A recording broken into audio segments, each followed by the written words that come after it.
Cyber crime સેલમાં બિલ્ડરે digital એરેસ્ટની નોંધાવેલી ફરિયાદના આધારે વધુ એક આરોપીને ઝડપી લીધો। સાયબર ક્રાઇમ સેલમાં મહિલા કોલેજ વિસ્તારમાં રહેતા મયુરભાઈ પટેલે અજાણ્યા ઈસમ વિરુદ્ધ ડિજિટલ એરેસ્ટ કરી 15 લાખની છેતરપિંડી કરી હોવાની ફરિયાદ નોંધવામાં આવી હતી। જે ફરિયાદના આધારે પોલીસે તપાસ હાથ ધરતા અગાઉ પણ 2 આરોપીઓને ઝડપી લીધા હતા। જેની પૂછપરછ કરતા આ ગુનામાં અલ્તાફ હુસેન મોહમ્મદ રફીક કુરેશીની પણ સંડોવણી હોવાનું ખુલતા સાયબર ક્રાઇમ સેલની ટીમે અલ્તાફ હુસેન કુરેશીને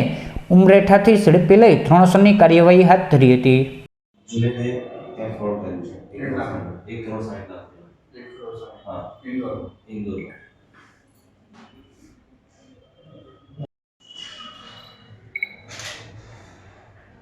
टोटल कितनी बैंक अकाउंट में की टाइप है 10 टोटल कोना कोना नाम अलग अलग कारोबार देता है।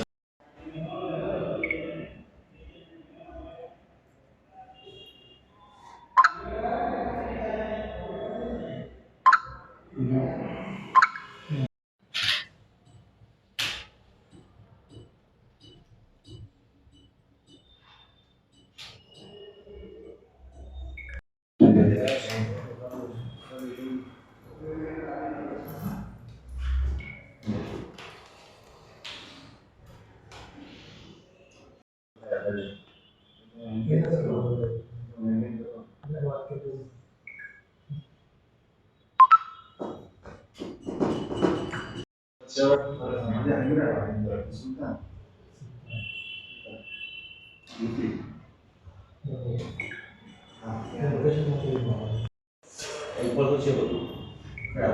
अर्बन साइबर क्राइम હા ઇન્દોર हाँ ઓકે એ જે બેંક ઓફ મહારાષ્ટ્ર કે આવ્યું ને हाँ एक ना रन डेटा हो गया 17500 17,500 और 15000 अकाउंट में 25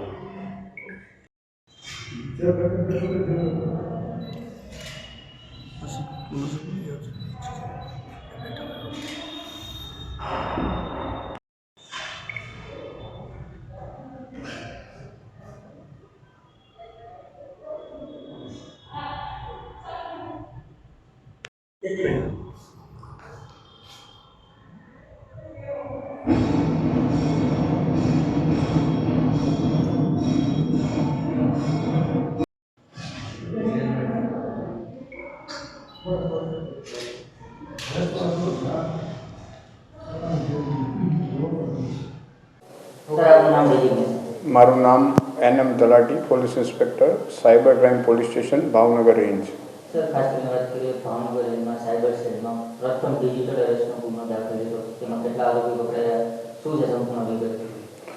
તારીખ 29/10/24 રોજ ફરિયાદીશ્રીને એમના મોબાઈલ ફોન ઉપર એક નંબરથી કોલ આવેલો અને એને જણાવેલું હતું કે તમે જે મુંબઈથી નેપાલ પાર્સલ મોકલેલું છે એ પાર્સલની અંદર 5 બોક્સ પૈકીના એક બોક્સની અંદર 140 ગ્રામ જેટલું MDM ડ્રગ્સ છે અને એ ડ્રગ્સ હોવાના કારણે તમારા વિરુદ્ધ ગુનો દાખલ થઈ અને તમને અટક કરવામાં આવશે તેવી ધમકી આપેલી હતી અને એમને મોબાઈલ ફોન ઉપર એક નંબર હતો એ નંબરથી વોટ્સઅપ મારફતે CBI મની લોન્ડરિંગના અને સુપ્રીમ કોર્ટ ઓફ ઇન્ડિયાના ફેક લેટરો મોકલવામાં આવેલા અને એમાં એને અટક કરવાના બહાને ડિજિટલ એરેસ્ટ કરવાના બહાને એમને જામીન પેટે 15 લાખ રૂપિયાની માંગણી કરવામાં આવેલી હતી। એટલે આ ગુનાની તપાસ અમે કરતા હતા એ દરમિયાન ટેકનિકલ એનાલિસિસ અને એના દ્વારા અમને જાણવા મળેલું કે ભાઈ આ જે મોબાઈલ નંબરનો યુઝ થયો છે અને જેના વડે આ વિડીયો કોલ કરી અને એક પોલીસ અધિકારી તરીકેની ઓળખ પણ આપવામાં આવેલી અને પોલીસ સ્ટેશનનું સેટઅપ પણ બનાવવામાં આવેલું હતું ને એ સેટઅપ વિડીયો કોલ દ્વારા બતાવી અને ફરિયાદીને ડરાવવામાં આવેલો હતો। એટલે એ ગુનાની તપાસ દરમિયાન જે આ નંબર હતો એની અમે તપાસ કરી। એટલે એ તપાસ કરતાં અમને જાણવા મળ્યું કે ધનંજય પુરોહિત નામનો જે આરોપી છે એના નામનું આ સિમ કાર્ડ ઇસ્યુ હતું અને એ સિમ કાર્ડની મદદથી આ વિડીયો કોલ થયેલો હતો અને જે CBI અને સુપ્રીમ કોર્ટ ઓફ ઇન્ડિયાના લેટર હતા એ પણ આ જ નંબર દ્વારા ફરિયાદીને વોટ્સઅપ કરવામાં આવેલા હતા અને એ લેટરની અંદર જણાવેલ એકાઉન્ટ નંબર પર 15 લાખ જામીન પેટે સિક્યુરિટી ડિપોઝિટ પેટે એમણે માંગેલા હતા। એટલે આ ગુનાના કામે અમે સૌપ્રથમ આરોપી તરીકે ધનંજય પુરોહિતની અટક કરેલી હતી 1/1/2025ના રોજ। ત્યારબાદ તપાસ દરમિયાન જાણવા મળેલ કે આ કાર્ડ સિમ કાર્ડ તેમજ બેંક એકાઉન્ટની કીટો 50 જેટલા સિમ કાર્ડ અને બીજા અન્ય 30 થી 40 જેટલી કીટો આ ધનંજયે એના તથા એના મિત્રોના નામે કઢાવી અને એક સેકન્ડ આરોપી જે છે આપણો જુનેદ વોરા નામના ઈસમને આપેલી હતી અને એ કીટો જે કીટો છે એ ત્રીજા આરોપી તરફ જતી હતી. ત્યારબાદ અમે જુનેદ વોરાને 6/1/2025ના રોજ આ ગુનાના કામે એરેસ્ટ કરેલો હતો અને ત્યાર પછી આજે એટલે કે 23/1/25ના રોજ આ ત્રીજો આરોપી અલ્તાફ કુરેશી નામના ઈસમને આપણે આ ગુનામાં એરેસ્ટ કરેલો છે અને અલ્તાફ કુરેશી છે એ આ જ પ્રમાણેના ડિજિટલ એરેસ્ટના ગુનામાં Indore urban cyber crime police station ખાતે 1,60,60,00,000ના ડિજિટલ એરેસ્ટના ગુનામાં અટક હતો ત્યાં. એટલે આપણે પછી એને આ ગુનાના કામે એરેસ્ટ કરેલો છે અને હાલ એની તપાસ ચાલુ છે. કાલે આજે સવારે 3:10ની આસપાસ આપણે એ ગુનાના કામે એને એરેસ્ટ કરેલો છે.